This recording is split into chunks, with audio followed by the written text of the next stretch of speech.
Peace and blessings, y'all, in this corner box of 24. Good evening, good evening. How's everyone doing this evening? Hope everybody's doing pretty good. I'm doing pretty good on this side as always. God is great, God is good, and I definitely can't complain. In this corner box of 24, we here. And of course, we're going to talk about the big fight over the weekend and the masterful performance by Devin the Dream Haney. Now, listen, it's okay when you pick somebody or favor somebody or like somebody and it doesn't go that way. It's all right. I'm not tripping, okay? And I'm not gonna make excuses, right? But for somebody to win and for somebody to lose, it's a reason for somebody to win, and there's also a reason that somebody lost. Okay, that's sports. And it's definitely in boxing. It's a reason that you have a winner, and it's a reason you got a loser. It is what it is. It's not excuses, because Regis Prograis didn't make any excuses. He said that Devin Haney was a better fighter than he thought he was. He said he told him that. You're much better than I thought you was. And he said he was very quick. He was very fast. He said he has decent power. He said he don't got knockout power, but he got decent power. Okay, so he gave him his props, he gave him his respect. So it's like, what do people want? What more do you want? I'm not gonna feel bad because I said Regis could have stopped Devin Haney or should have stopped him. I still believe that if he had the right game plan. I didn't see a good game plan. I don't know what the game plan was, but I know it didn't work, and it's okay. Devin Haney put on a masterful performance. He studied Regis Prograis. On top of the fact that I think Bill Haney got in his head. It's not an excuse. I'm going to tell you why I say that. In the beginning stages, in the lead up to the fight, Regis Prograis, and even in the middle, was saying this is not going to be power versus skill. He says it's going to be skill versus skill.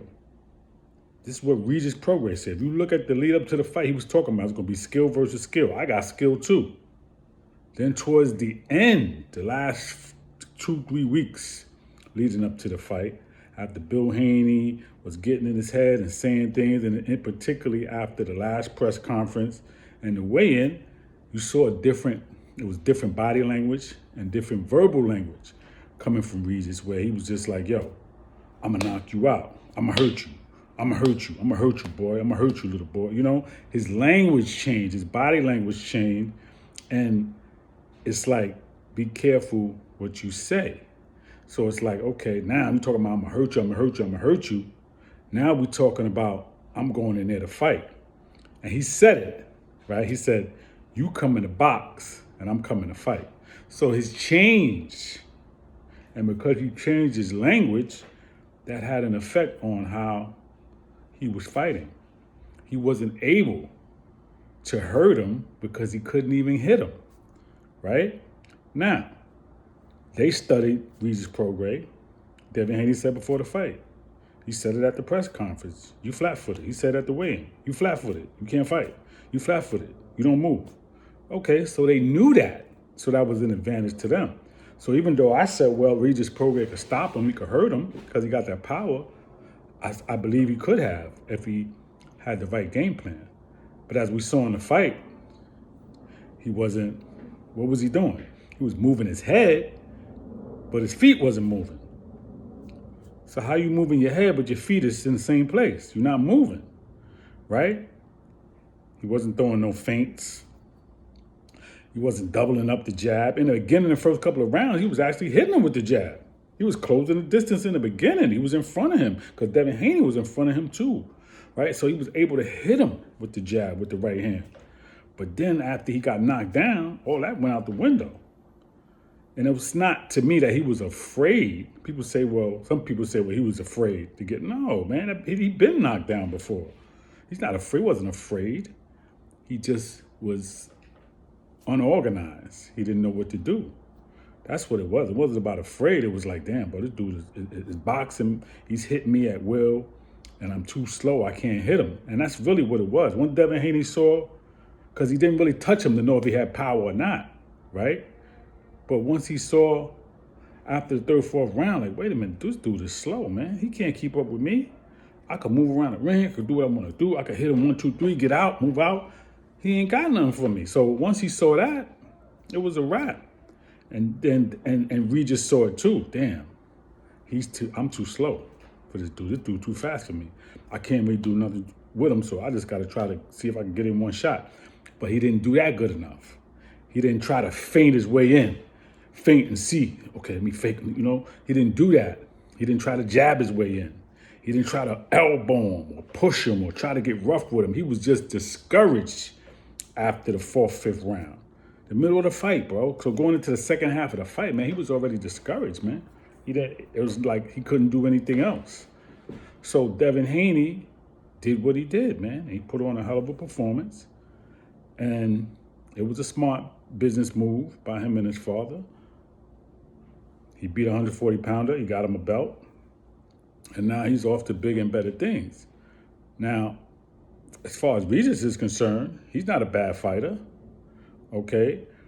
If you put somebody in front of him that doesn't move like that, then he's a different fighter.